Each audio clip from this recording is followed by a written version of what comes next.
Hey YouTube, what's up? So I'm back for another video. Time for a TV review of tanks. Now, for those of you that have been following me for a while now, you'll know that I did make a review of Tanked a while back, a two-part video review of Tanked, and I just decided to redo it. I feel like if I can get more accurate information to you by redoing a video, then I'll do that. So that's what I've done. I'm going to be reviewing Season 1, Season 2, Season 3 actually just started up tonight, and I watched the episodes for that, so yeah, let's just get right into this.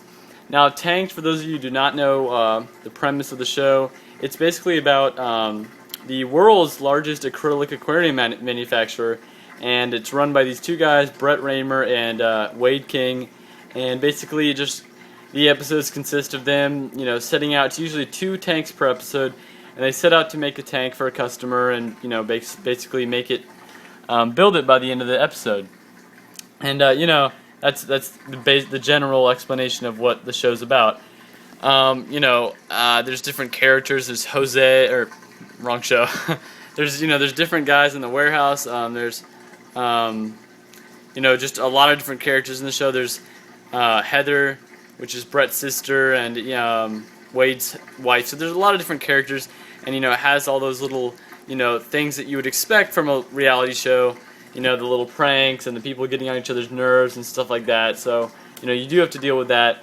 Now, an issue a lot of people had in the saltwater hobby with the show was that, it's kind of, everyone thought it would be another Finding Nemo, basically. That's the best way to put it. People watching the show and, naive viewers watching it and going out and going, yeah, you know what? Saltwater tanks aren't nearly as hard as I thought they would be. These guys, are clearly experts, so let me go set up a tank and then add the fish on the same day with absolutely no acclimation. And I can cram a bunch of fish into the tank. I can put in plastic decorations and things like that. And, a lot of people are complaining about that. And then you have the other side, you have another group of people that are saying, defending the show, saying, no. It's a reality show, you can't expect a lot of educational stuff to be crammed into it. You don't want to watch a bunch of boring explanations of things. It would be, it wouldn't be a good show if you had that educational stuff in it. So you had those two different groups of people, and I was kind of on the fence about it.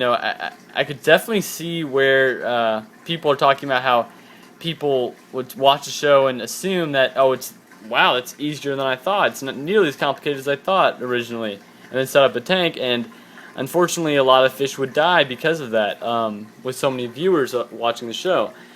And then, of course, I understand it's educational and stuff, and when I originally made my 2-part review, I had a couple people telling me, calm down, dude, it's just a show, you don't need you don't have to judge it for like that. It's just a simple show. Just for simple entertainment. And I thought about it. I said, you know what? Maybe they're right a little bit. But after watching a show, Fish Tank Kings, for instance, I realized that you can do it. You can have a nice balance between educational stuff and making it not nearly as misleading, and then also having that simple entertainment value for the majority of their demographic. So I watched Season 1. Season 1 definitely did not have, it was very misleading.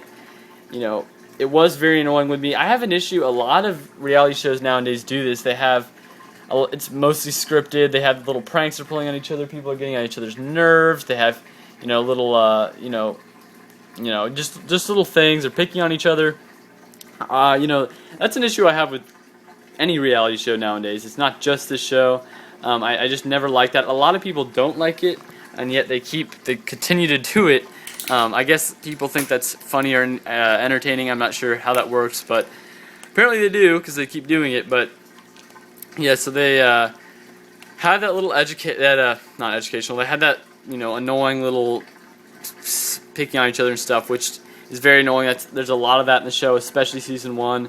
Which, if you're the type of person that gets annoyed by that, you will be annoyed by this show. Like I said, especially in Season 1. Season 2 was a little bit better. They're starting to head into that little, that safer zone. They weren't nearly as it wasn't nearly as misleading as the first season, and season 3, which started up today, which it feels like it's kind of back to season 1. They, so I mean, you can't blame them if it should be the responsibility of the viewers to go out and do their own research and read up on things and watch YouTube videos for saltwater tanks and listen to the experienced hobbyists and things like that. But unfortunately, there's just a lot of people, if they have the money and they feel like they have a good enough idea of how to do something, that there's a lot of people out there that would just go out and buy everything and think they're doing it right, and it ends up being a disaster. That's unfortunately the reality of it. Animal Planet of all channels should know that about people going out and buying animals, and then having issues with that, having to release them in the wild, or having the animals die, or whatever, anything like that. Animal Planet of all channels should have an idea of how that works, and yet they still allow this show to be this misleading. Now, I'm not sure exactly the major impact this show's had on the hobby. I really don't know how many uneducated people have actually gone out there and bought the tanks. I'm really not sure, but I have talked to a lot of people that have gone, hey, I really like saltwater tanks. I watched that show Tanked, and you know what? I always thought it was hard all these years, and I never wanted to try it, but that show makes me really want to try it. And I have to tell them, you don't understand, there's a lot of research that goes into this, a lot of dedication. You have to make sure you know what you're doing when you set it up, because otherwise it can be a huge headache. It can be a beautiful thing to have in your home, but it can also easily be a huge, huge headache. I have to tell them that it's a lot of money that you're going to be putting into this to keep everything looking good and healthy and everything like that. Some people that I have talked to have had that reaction from the show. Oh, sea urchin just fell, but yeah. So the tanks while the tanks are not practical, I would say they are. They're neat, I guess, but from a practical standpoint, there's just no, the tanks are not practical. And they're always, themed things and shaped different weird ways. There's never any live rock in the tank. There was one episode where they had a coral reef tank, and they actually had live rock. But other than that, just all plastic and stuff like that, all fake. So it's just, for me, I've only been in the hobby for a little over 3 years now. So it's kind of hard for me to judge someone like that, like Wade and Brett, and say, oh, they don't know what they're doing.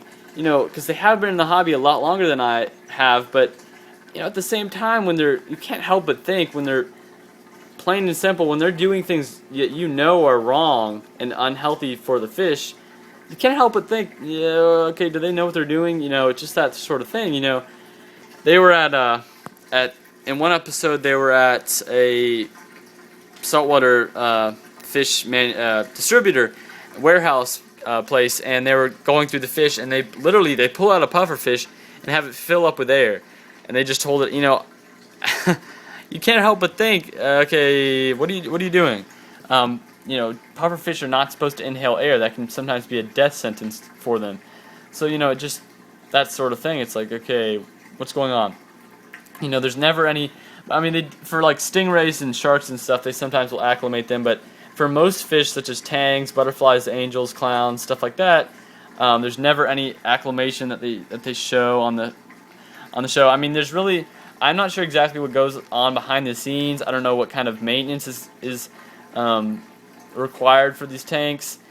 I'm really not sure. They don't show that to us as viewers. So I'm really not sure how these tanks actually end up. But it's a fun show, I will say. It can be entertaining to watch. I wish they would cut out a lot of that stupid reality stuff. It's very annoying to me, and it's very annoying to a lot of people. I wish they would cut that out, because there's a lot of that. I wish they would make it a little less misleading. I wish they would maybe, properly do certain things, such as acclimation. And I'll be honest, I don't care how much money you have or what kind of deadline there is. There's no excuse to put living animals at risk that you've taken out of their natural environment. You can't put them at risk just because you have a certain deadline do things properly. I don't care what you have. Sorry about that. Yeah, just do things properly. That's all I have to say. So yeah, it's just kind of ridiculous. There's no excuse for that.